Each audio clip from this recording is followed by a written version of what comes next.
What's on the old YouTube today? Okay. Oh, Graham. Okay. Have you ever asked yourself why you got into the film and television business? And the answer that came to mind was to buy more cameras. I feel your pain. I feel similarly myself. And it's not the only reason I got into this business, but you know, it is up there. Everybody loves new gear. My name is Graham Bashew, and I'm a documentary filmmaker. My company is Windecker Road Films, and I've predominantly been a Canon guy over the last decade or so, although I have shot on Sony's and Blackmagics and a bunch of other different types of cameras over my career as well.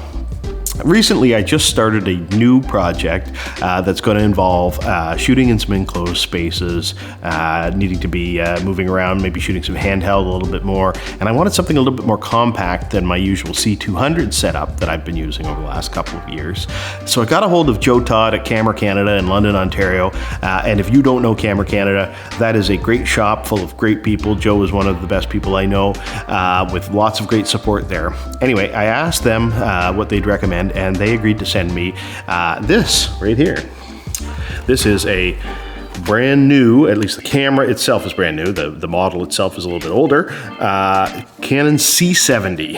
And so I'm not going to go through the specs on this camera per se. You can look those up if you want. It is 4K. It has a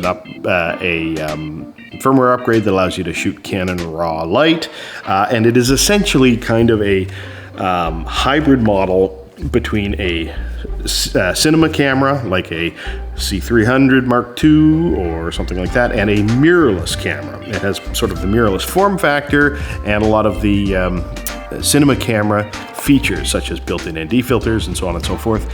Anyway, I've shot with it now for about a day and a half or so since it was loaned to me, and I haven't really used it in anger yet, although that's coming. But it got me to thinking, I think I know somebody who should check this thing out. And that would be my buddy Chris Atkins. If you don't know Chris, he's kind of like Indiana Jones, but with cameras, right? He's got all these great adventures that he does all over the world. He shoots underwater. He's a great DP. He really knows how to shoot. He's a wonderful producer and director as well. And he's only got one thing that, is kind of, not sure how I feel about it, to be honest with you. He's a Sony guy.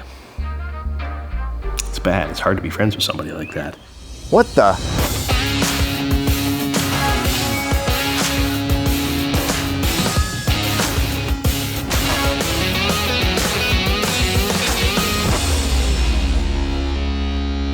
All right, I am back, and I'm here with kind of a camera review, and I'm with my good friend Graham. Graham, that introduction, pretty interesting, and thank you for all the compliments, but I wanted to have you over to talk about this issue you have with me shooting Sony. Yes, there's an elephant in the room, isn't there, Chris? There is. I mean, what do you have against this poor little A7S III? Why don't you like Sony? What's the deal?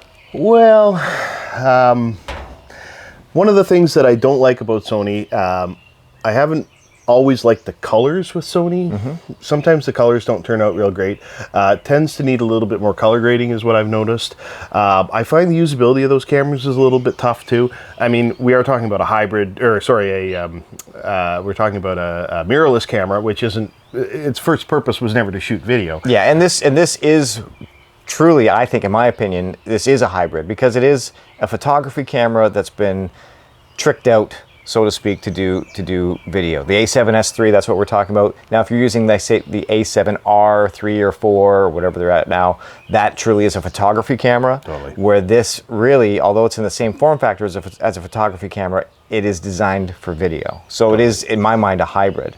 But you have been a Canon guy, and you were talking in that intro about something new to you, and you wanted to show me? So, I know that you like the Sonys, and I know you specifically like these mirrorless cameras. I guess you like to fiddle with variable ND filters and things like that. Okay, all right. I thought you were going to go that. Yeah, so that's why I thought I better bring this up. Because this is my main... Okay, so you've got a real camera too. This is my main camera, and it is a Sony, the FX9, and it does, not only does it have built-in ND filters, it has the electronic variable ND filter, which is a great feature. Is amazing. That's a great feature. And if they could put that on one of these little mirrorless guys, I would love it. This is my go-to camera. I use the small ones.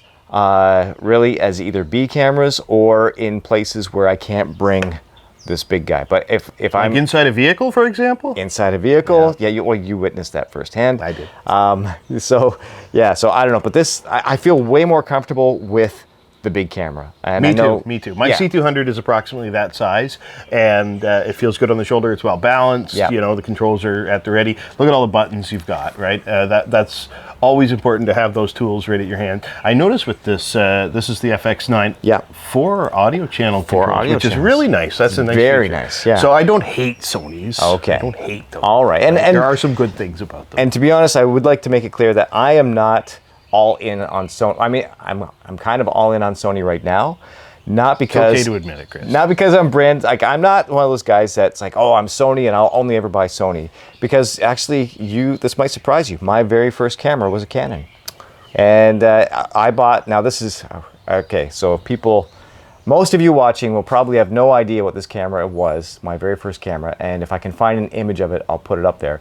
But my very first camera was the Canon L2. Do you know that camera? I do kind of. I think I know. It's before the mini DV days, and this is showing my age because mini High DV 8, didn't right? exist. It was a high 8 camera. Exactly. I remember Had a grip on the side, white body. Yes, Yeah, I know. with a big white lens. Yep. And I bought that camera because it was the best one at the time, and I was shooting weddings. And I remember it cost me $4,000 back then. This was Just like 16 million today, I think. Yeah. With inflation. Yeah, exactly. Yeah. So I think around 1995, and then the mini DV revolution came along. So my next camera was the Canon XL1.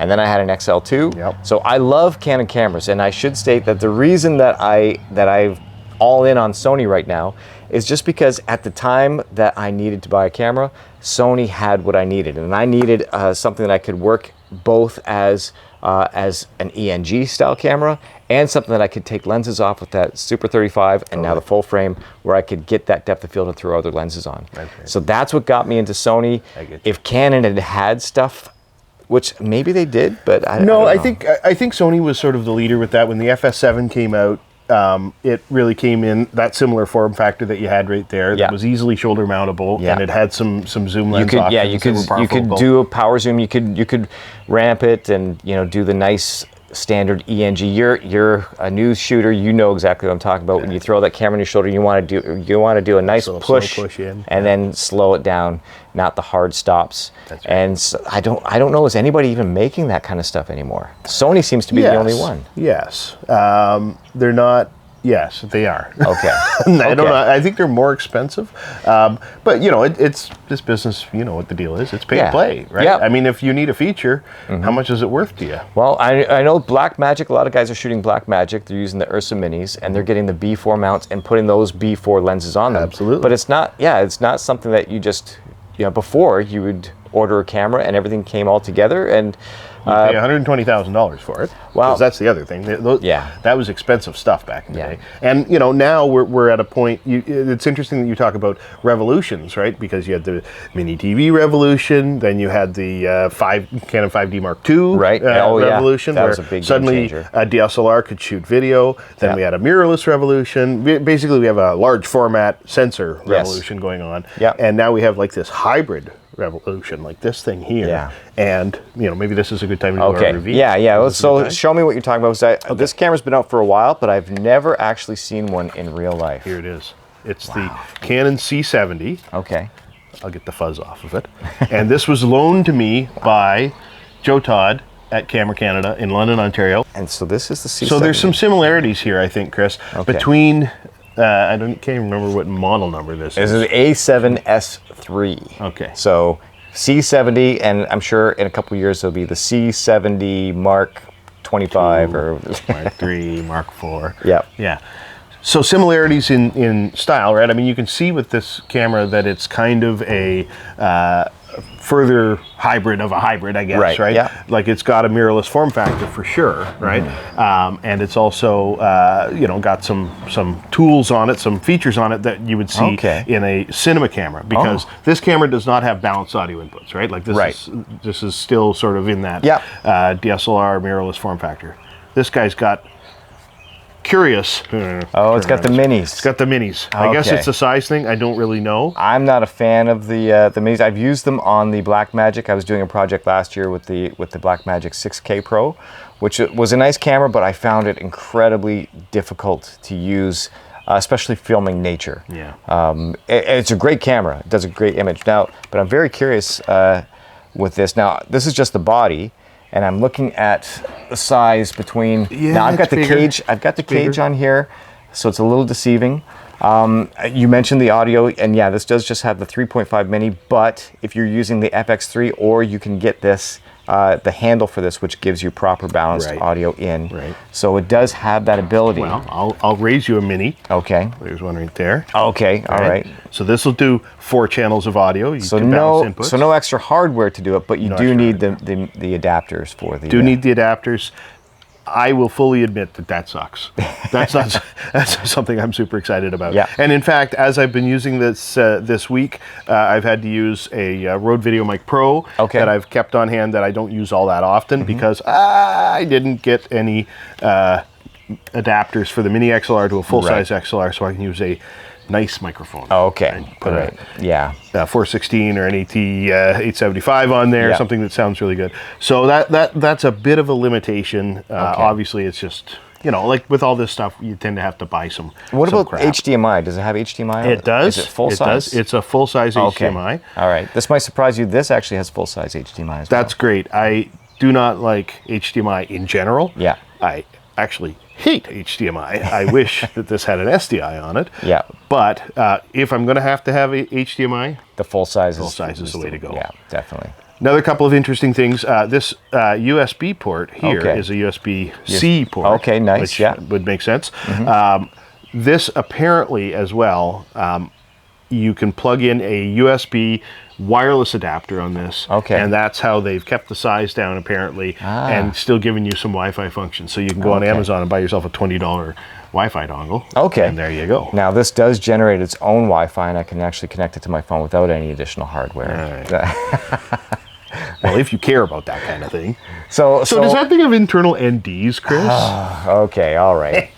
Yeah, so no one camera has everything. No, and I think that's the key, right? In terms of the usability out of the box, either one of these two are good. It's kind of dependent on your style. Yeah. I'm a documentary guy, kind of run and gun at times, and I like having the built-in NDs. Yes. I really don't like fumbling around with a variable ND on the front. Yeah. Sony, if you're listening, I would really like some built-in NDs on your next version of this camera as well. That would be amazing. The electronic one, I find, is just amazing. That was the only thing I liked about my FS5 when I had it. Oh, yeah, The only thing I liked about it. Yeah, I think you and I both agree the FS5 was not our favorite camera. No. And I should mention too that for everyone watching, that this is not a detailed technical review of the C70, and it's not really truly Sony versus Canon. This is Chris and Graham talking about what we like and don't like about these cameras that we have in our hands right now. So if you want more of a technical, in-depth review, go to our friend Gerald Undone. He does a great job. Oh, he does amazing, and he deals with your friends in London too. Yes, he does, as far as I know. Yeah. And he's like probably more organized than we are with this stuff too. Yes. So 2 other things I'd like to mention about this camera. You can see on the back here, I'll take her off. Okay. The well-regarded Canon BP-A30 battery. You can also put the 60 on there, but it sticks out on the back like some sort of sticking out thing. About 200 minutes off of this battery. Really? Yeah, according to the viewfinder. So that's a lot better than what I'm getting out of this. And again, I think that's part of the function of the size, right? Like it's all related. If they're going to use this larger battery, this is the same battery as the C300 Mark II, the C200, the C100 Mark II, and I think the C300 Mark III as well. All right. If you're going to use those batteries, then obviously you're going to have a larger camera. It's not going to fit in the grip like some do. So that's probably one of the reasons for that. And the other thing I'd like to mention, and this is a huge deal for me.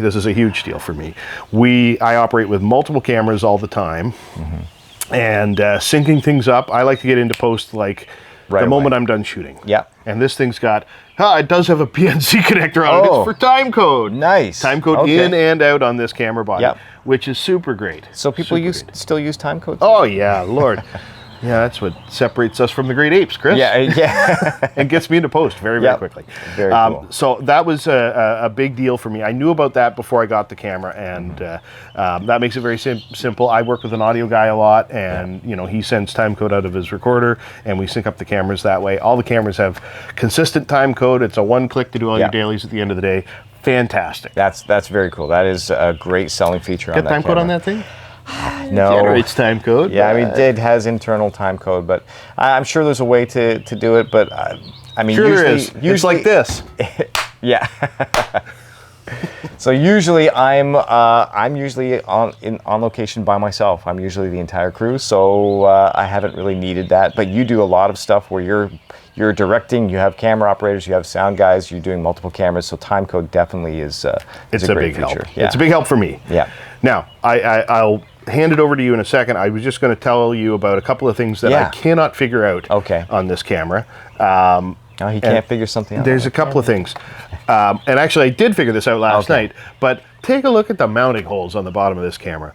That is the weirdest thing I've ever seen. I've got a bushing in here. Okay. But this is a 3/8/16 with 3/8/16 here with 2 1/4-20s offset on the side. I don't know if you can tell, but like normally that would be 90 degrees in the opposite direction. I have no idea why they did that, or at least I didn't.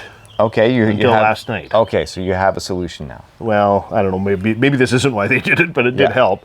What it helped with was I mounted it on my Ronin S, and it's maybe a little heavy for my Ronin S. Okay. However, if I mounted it to the Ronin S using the center 3/8/16 with the bushing in it, the grip banged up against the encoder on the side. Yeah. So you've got 2 offset holes there, so you can slide it over, right? Okay, so that makes sense. You mount it offset a little bit, and then your encoder's there. Yeah. And it worked. Right? Okay. Yeah. All right. It needs some counterbalance because it is very bulky width-wise. And then you add a lens onto that. And Yeah, but you're going to use a light lens on that. Something fairly light. Yeah. So that's curious. I didn't. It took me a while to figure that one out. And what was the other thing? I've already forgotten what the other thing was that didn't make any sense to me. Oh, maybe I was going to complain about the lack of SDI on it again. Okay. I could do that. Do you have a power? Does it have a power input option? Yes, too? it does. Okay. DC in right there. Okay, DC. Okay, Thank so you God. can put a. Oh yes, that was the other thing. Okay. Yes. I did have an issue with this DC barrel port. Okay. I don't like those either. Yeah. Those can be nudged and hit, and they can fall out. And I've been when I've used the C300 Mark II and my C200s, they have a LEMO connector, which is locking. More professional. Yeah. If there can be one less point of failure, then I am a happy guy. Yeah, so exactly. I wasn't thrilled about that either. But hey, ergonomically, this is a pretty cool camera. Okay, I have. Okay, you. And the last thing that this isn't a problem, but it is an interesting thing. This is not an EF mount camera. This is an RF mount camera. This is the new RF mount. And what size sensor is that? Is it Super 35 Super or a 35. full? So, okay, Super 35. Right. Yeah. Okay. But I'm going to throw you a curveball on the Super 35 thing in a second. Yeah. Okay. There you go. So hold it in your hands. What do you think? Well, I mean, it feels really nice. I like to have a camera that doesn't feel too light. However, if I'm going handheld, this is slightly heavier, just this body, slightly heavier than even this setup right now with all the extra small rig stuff I've got on it. And I know that I'm not going to last too long hand holding this. So for me to use this, I'm going to want to put, well, it's either just only on a tripod, or I'm kitting it out with shoulder pad. So I see you've got the monitor, but there's no viewfinder. I'm a big viewfinder guy. I'm a big viewfinder guy. Yeah, well, it's because we're older. Yeah. I used to work as good as they used to. But that's cool. I see the audio controls behind the screen. That's pretty cool. All right. So I don't know. I like the feel of it. It feels nice and solid. It could totally benefit from a side from a cage, just like this one. Yeah, like that feels very solid and very comfortable to me. And I could see rigging something similar up, emptying your bank account out with some Zacuto gear. Yeah, definitely. I love you, Zacuto. You just. Yep. I wish you were cheaper. Yeah. That's why I've got a small rig. But yeah, no, this is very cool. But I guess the most important thing is, what's the image like? What can you do internally on this camera without any additional hardware? Without any additional hardware, this camera with the latest firmware upgrade shoots Canon RAW light Okay. on SD cards. Oh, that's very cool. And in fact, although they say you're not really supposed to do this, and the camera squawks a little bit about it. Okay. I've got a ProGrade V62 256 card right here in the A slot, and I was able to record RAW On a V60? on a V60. Wow. Okay, that's pretty cool. That's sweet. There's a lot of features that I can't do on my A7S III without a V90 card at least. Yeah. And I was concerned about that. They were saying V90 cards were the way to go. I haven't got any V90 cards right now. There's some on the way. For testing purposes, I have this Lexar. Yeah. Lexar went off the deep end. This is somewhat the same. This is a V60. Yeah. Actually, I think, Chris, tell me if I'm wrong, they're rated the same. That's a 250 megabytes per second. I actually have both cards as well. And they're great. This one doesn't work. This Lexar doesn't not work. working? No, Really? it doesn't work. Well, it works, but it buffers. There's buffering problems with it. So okay. there is some card issues there. Yeah, and I think it's just asking a lot of an SD card, to be honest with you. Yeah, like, and that's amazing. And if when you're buying your SD cards, you really want to check your camera specs. Look at other YouTube videos to see what other people are using, because there's a lot of SD cards that can technically have the same ratings, but might not work with your camera. I've had a few of those issues. Here's a pro tip. Don't buy used cards. No. Don't buy them off Marketplace or Kijiji. Buy them from a retailer, and then if they don't work, send them back. Yeah. Get ones that do work. Yeah. Don't buy used ones. No. So that's pretty sweet. Obviously, 4K DCI up to 60p, I believe, in this. So that's pretty wild. And then there's a number of intraframe and long GOP options for codecs with different data rates. I'm not going to go through them all. Slow motion? Slow motion, slow and fast. Okay. So the one kind of weird thing about this, and they kind of slightly rectified it with this new firmware upgrade, was the slow motion is 120 frames per second over. I shoot a lot of 23.98, but over 60, over whatever. But you could only go down to, I think, 12 frames per second for fast. Okay, that's odd. Which is a little weird. Yeah. I think back to like my HVX 200 that could go down to 1 frame per second a million years ago, back when the dinosaurs roamed the earth. But the firmware upgrade has added an interval mode, which would allow you to do 1 frame per second. Okay, so it's just, you can't sort of one touch, slow and fast it kind of thing. So as far as the types of stuff that I do shoot a lot in 4K. I do deliver a lot in 4K too. Yeah. This thing is actually technically giving me more recording options than my big C200. Wow. Right, with a higher frame rate on the same cards. So those are the same cards I use in my C200. In a smaller form factor. In a smaller form factor. Okay. That I can jam into a car or the cab of a tractor or something like that. Yeah. So to me, that's a big win. And I love sort of the Canon philosophy of all of these assignable buttons. I can pretty well assign these buttons to anything I want. Anything in the menu, in fact, I can assign one of those buttons to. So that's that's what I think about it anyway. You're kind of taking the A7S III and mashing it together with something, which of course Sony has the FX6. The FX3, which is just a different style version of that, but yeah, that's definitely is a nice smaller body with a lot of the features that a bigger guy like this would have in it, and of course Canon color. I can't argue with you. Canon color is amazing. Sony's getting better. Both of these cameras have improved. Does that have the Venice color science? Yeah, it's got the. That's really good. Yeah, it's got the S Cinetone, which actually the S Cinetone on both of these cameras. If you're not using S Log. It actually does a really nice job, and it's closer to the Venice look. Well, thanks for watching Graham and I catch up and talk about the C70 and the A7S III. Two amazing cameras. Which one do you think is better? Add a comment down below and make sure you click subscribe and hit the notifications bell and click like. This video was way too long and way too much talking, so the next video, Graham and I head down to the pier in Port Dover and we're going to do a full shootout between these two cameras. Which one do you think is going to win?